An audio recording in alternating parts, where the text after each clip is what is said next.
Once assembled, your pattern should have two separate pieces to it. Go ahead and cut these out on the vinyl.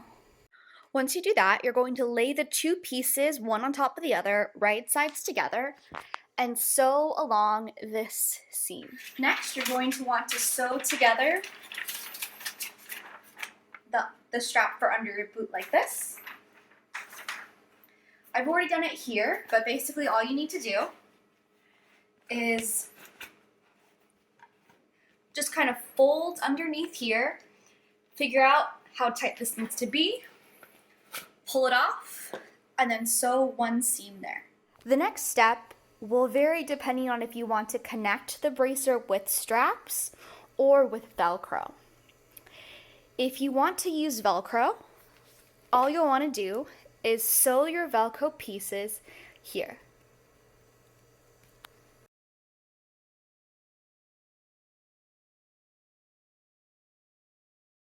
See where you'd want these to meet, and then you'll just kind of like pin the velcro in place once you figure out where you want all your buckles to be aligned to.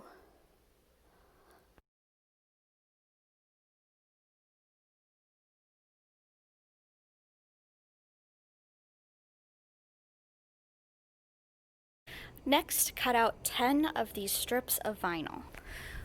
My vinyl is white on the back side, and you'll want both sides to be the same color. So what I did is I got some spray paint that was the same color as my vinyl, and I'm spray painting the back. To sew the buckles on, I recommend you use a thick thread. Like right here, this is top stitching thread. You can double it up and then just put a stitch here. 1, 2, 3, 4. So see here how I've doubled my string over and then knotted it? That way I don't have to go back and forth more than once.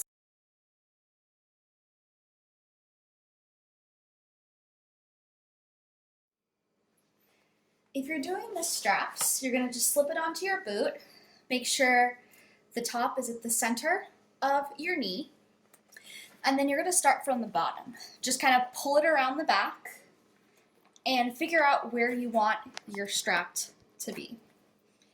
I have the straps that I already cut, and I'm going to actually do it upside down, because what I'm going to do is I'm going to sew right here, sew a seam here, and then this is going to be able to kind of tuck underneath and be used to fasten. If you're having trouble threading them, you can always snip off the corners. That'll make it easier to pull through.